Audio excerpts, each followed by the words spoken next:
This might be one of the most important videos I made thus far on this channel. Today I'm going to talk about the subconscious mind and how it influences your entire existence and the things around you, why you've been getting the results you've been getting so far. So I brought my notebook with me, and in it I drew something very important. Oh, wrong page, my bad. Yeah, in it I drew something very important. We have the eye. The eye represents what we see, what we perceive. We perceive life, we perceive existence. The C represents our conscious mind. And the SC represents the subconscious mind. And actually, I'll add to this diagram right now and draw a link. Because what we see doesn't just go to the conscious mind. What we see goes to the subconscious mind. And our subconscious mind tells our conscious mind how to think and perceive that which we have just seen. And then that goes back out into our reality. So, watch this. You walking, somebody just stepped on your shoes. That's what you perceive, right? Our subconscious mind is the foundation that our conscious mind rests upon.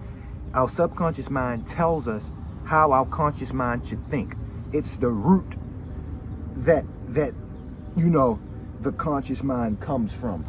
So again, somebody just stepped on your shoes. Your subconscious mind, if it's rooted in anger, once they step on your shoes, it's rooted in anger. Your conscious mind will have angry thoughts. Yo, you just stepped on, what you doing, bro? I just got these. What's wrong with you? You know what I mean? You're gonna be mad, you're gonna be upset. If somebody steps on your shoes and your subconscious mind is rooted in peace, then your conscious thoughts that stem from that will be, it's all good, bro. These just material things. I forgive you. You know what I mean? And that's the importance of our subconscious mind, because it controls what our conscious thoughts are. It controls what thoughts we have in the conscious mind. And from our conscious thoughts stem what we see in our reality. The Bible says, as a man thinketh in his heart, so is he. Think about that. The thoughts you keep deep within your heart are you. If you think insecure, then you'll be insecure and you'll do insecure stuff. If you think a bunch of anger, you'll do a bunch of angry stuff. If you think wealth and prosperity and abundance, you'll do things that align with that. You are that. That's what you are. You understand? Another good verse is, I'm gonna give you two translations of it, because it's different versions of the Bible. One translation: be careful how you think. Your life is shaped by your thoughts. Think about that. Your life is actually shaped by your thoughts. Another translation of the same verse: guard your heart, because from it flows the springs of life. The actual springs of life, the abundance of life, the nourishment of life flow from your heart. The things you hold deep within your heart, the values and core beliefs and thoughts you keep deep within your heart, create your reality. That's what God has been telling us. Our thoughts create our reality. So it's important that we control our thoughts. I'm gonna give you an example, and then I'm gonna give you another diagram to help you understand it more, because people learn things in different ways. So for the people that need an example, I knew a guy whose mind, his subconscious, was rooted in anger. And I'm not judging him because he went through a lot. God bless him. We all go through stuff and we all become who we are. And while I'm on this subject, your subconscious is mostly programmed as a child, and this person didn't know their father, and this person went through a lot as a child, so it taught them that this is how the world is. So if you want to reprogram your subconscious, just real quick, I advise you look back on your childhood and understand why you are the way you are. Neither here nor there. This person's subconscious was rooted in such a deep anger that everything somebody did to them, they felt the need to prove them. He felt the need to prove himself to them. He felt weak. He felt insecure. So he always had to get big on people, try to muscle up on people because of the thoughts he kept within. And that caused his reality around him to suffer, and negative came to him in abundance. Negativity always felt like it came to him in abundance. And I advise you distance yourself from people like that. You know, no judging them, but I advise you distance yourself from people like that, because the Bible says, do not be fooled. Bad company ruins good morals. And if negativity surrounds somebody and they always around you and always talking negative and always telling you negative stuff, because that's what their subconscious is, negative. So that's what their conscious thought's going to be, negative. They always going to have arguments in their head and negativity. And I have arguments in my head too. I'm not judging, but they always going to have that, and they always going to push that out into their external world. So I advise you separate yourself from that to save your subconscious. Neither here nor there. Yeah, it always just felt like trouble followed them because trouble was within. Another example, if you go to a party and you see a bunch of women, if you're rooted in insecurity, you'll see those women as threats. You'll see those women as somebody who you can't talk to. You'll view them as somebody superior to you, and it'll only make you feel worse. Getting invited to parties in the first place might even feel disrespectful to you, because those people, you'll view them as, oh, they just set me up. They just want me to be around girls so I can get laughed at. That's how insecure you may be if your subconscious is rooted in confidence and deep confidence, like, this is my life, I run this is my life, I'm fueled by the love of God, I'm powerful because of God. When you step into a party, you'll feel abundant. You'll feel like all of those women are meant, you know, for you to talk to, or meant for you to show love to. All those people there are meant for you to dap up. All right, you get the point. Let me draw another example so that you can understand this further and understand why the subconscious mind is this important. So, and this is why you keep getting the results you've been getting in your life.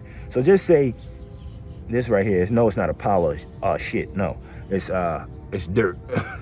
Okay, this dirt. This represents you. You're dirt. You're just dirt. No, I'm joking. This is you, right? This dirt. These, this looks awful. These are seeds, right? These are seeds. The Bible says we reap what we sow. So just say we sow seeds of negativity. It's going to grow a negative flower. Now, I know some plants that even when you cut it off, it grows back, because the root system, you know what I mean? So, yeah, you met this toxic person in your life, right? You planted the seed of negativity, and from there, you had this insecure mind, and from that insecure mind, you met this person who was toxic, and you felt as though you weren't enough, so you felt as though that toxicity is what you deserve. Neither here nor there. You just met this toxic person in your life, and maybe you cut them off. Maybe you stop talking to them, right?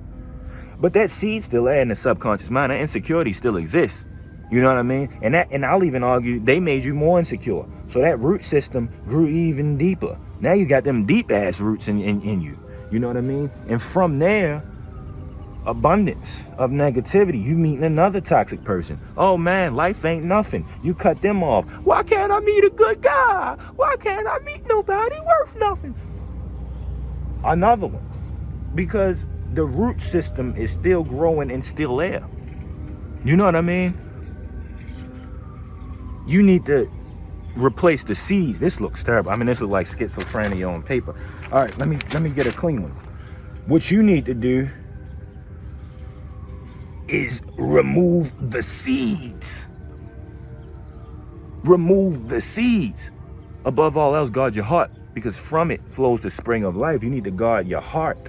You need to remove the seeds and replant seeds of love and abundance, so that from there you can grow abundance. So it takes time to reprogram and toil the soil and get new seeds there. It takes time, but it's worth it. How do you reprogram the mind? I'll make another video on that, but I am statements and just being consistent on that to replace the old thoughts with the new thoughts. I'm gonna make a video going real in depth on it, but yeah, I am statements and stuff like that will help you reprogram this. And then you'll see abundance in your life. Yeah, man, change your subconscious thoughts And your real thoughts will change also, thus changing your reality. Your subconscious is trained through negativity. No, it's not. Your subconscious is trained through repetition. So constantly, you have to be diligent on it. You have to constantly train yourself to think positive over and over. Even if you have to say I am statements 3,000 times a day. If you have to do that, you have to do it. You have to repeat the circumstance. When you were younger, you were constantly fed negativity. When you get in an argument, you constantly think about it. You know what I mean? So it's understood that repetition programs the subconscious, because that's what you always do anyway. You always think about the past, always. So instead, change that gear and repeatedly think about positivity instead of negativity. That's all I'll say for this video. Leave a like, comment, subscribe. Music channel link in bio, man. I made a song called Promo Dragonfly, man. Check it out, man. I love y'all. I wouldn't mind being a streamer. Imagine being a streamer. You know what I mean? We on, playing a game. That'd be hard. I just thought of that. Oh, shit. I love y'all. Always. Praise Christ.